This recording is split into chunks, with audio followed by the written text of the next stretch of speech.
Hello and welcome to episode 7 of the Godless Todd Show podcast. This is all about the Science March coming up on April 22nd, 2017 in Washington, D.C. I know, marches, protests, and demonstrations. Oh my, when will it end? Hopefully not until this president steps down or is impeached. This administration has shown contempt for basic science since day one. Appointing Betsy DeVos as the nation's education secretary is laughable. This woman wants to bring back God into the classrooms, and she thinks it's okay to teach intelligent design to our kids. I know I wasn't going to talk about politics, but things changed, and I had to stop talking about basic atheist stuff and get into politics. If you don't like it, there are plenty other episodes that have nothing to do with politics and everything to do with atheism. But anyway, back to my point about the Science March on April 22nd in Washington, D.C. Donald Trump himself is a climate change denier who so irresponsibly said global warming was a hoax made up by China. Unbelievable. His Secretary of State, Rex Tillerson, is an oil baron, and Trump's EPA chief, Scott Pruitt, hates the very agency to which he's been appointed. What can we do about all of this? Well, write your congresspeople for starters. Go to usa.gov/elected-officials to find out who represents you and tell them your displeasure about this president's anti-science cabinet. That's usa.gov/elected-officials. Tell them you're fed up like me with political grandstanders who flout basic facts about climate change and evolution. Tell them your displeasure with this tragic trajectory our nation now finds itself on. You can call your congressperson too. 202-224-3121 is the main switchboard operator's number. That's 202-224-3121. Call and get angry. Be polite, but let your anger register with the person taking the message. Of course, it's better to know who your congressperson is before calling so they can route your message to the right member of Congress. Look up usa.gov/elected-officials. So what else can we do? Sit at home and watch the news and mope as our country falls apart? Go back to the Stone Ages and fear falling off the edge of the earth? I've had enough of that. I'm done moping and I'm going to start marching. The great event is taking place on April 22nd in Washington, D.C. and around the world. It's called the March for Science. Check out marchforscience.com. It's time to come out of the labs and classrooms and into the streets. We need to send a message that we are not going to stand for this administration's embarrassment of alternative facts. We need evidence-based policies with regard to teaching our children and working with other nations to help combat climate change. The March for Science is a perfect way to send that message. To learn more, go to marchforscience.com. That's marchforscience.com.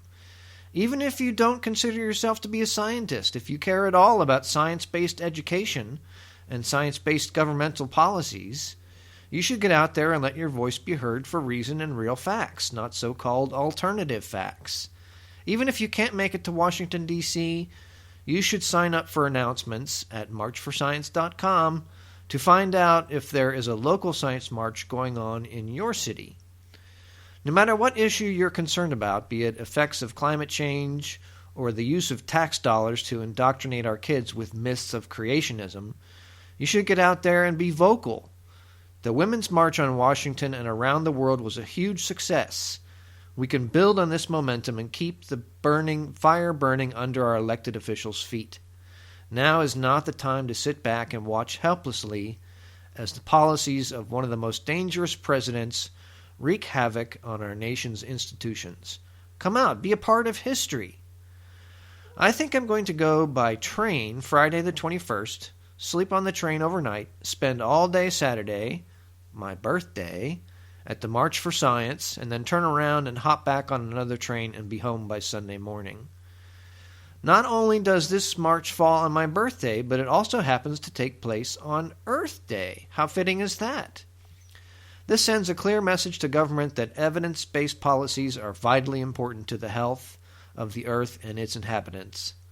This march is for all of us, whether you're a professor or a student or just a concerned citizen like myself. Okay, Todd, you've rambled on about this science march for a few minutes now. Just what does this have to do with atheism? This is an atheism podcast after all, right? Yes, it is, and it has everything to do with atheism. Atheism is rooted in science. We atheists fight and have fought for a long time for rationality and empirical evidence. That's exactly what science does.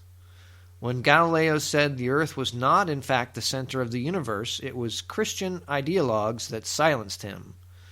He was just speaking the truth based on concrete observations that were contrary to what the Bible said, and he was punished for it by religious zealots.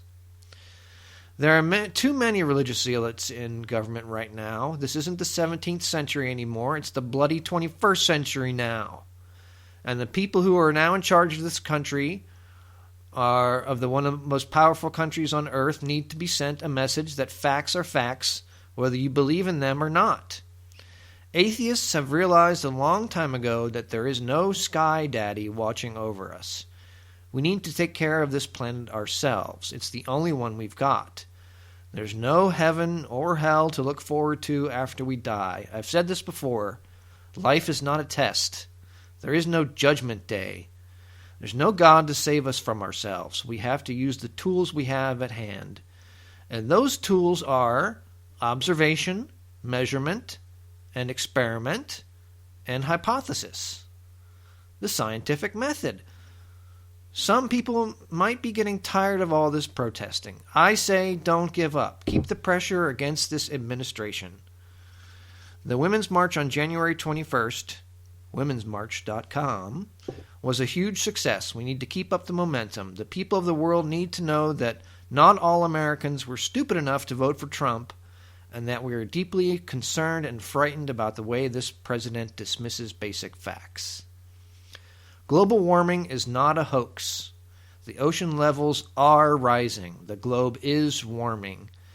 The ice samples cored out in tubes by scientists in Antarctica showed definitively how the polar ice caps have been melting more and more each year.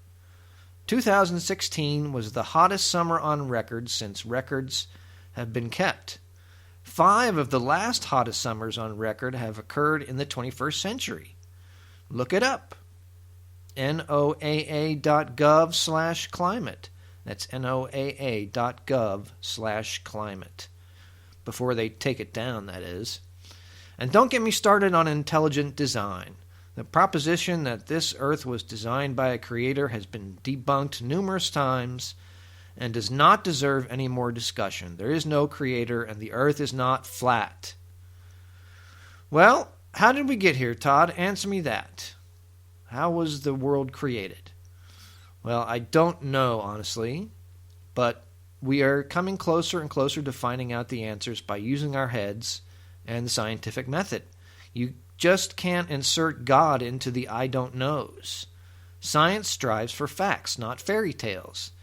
I know some will maintain that God created the Big Bang, that there has to be some higher power that created everything. I'm sorry, but there just isn't any evidence for that. And how do you explain where God came from?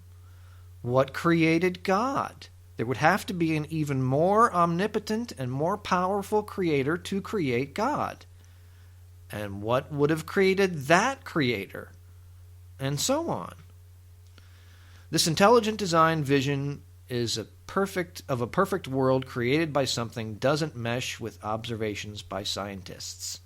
Teaching intelligent design is a blatant violation of the separation of church and government, and it has no business being taught in our public schools.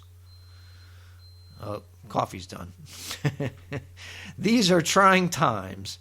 It's going to be hard to fight this new, irrational, administration, but we cannot sit back and do nothing.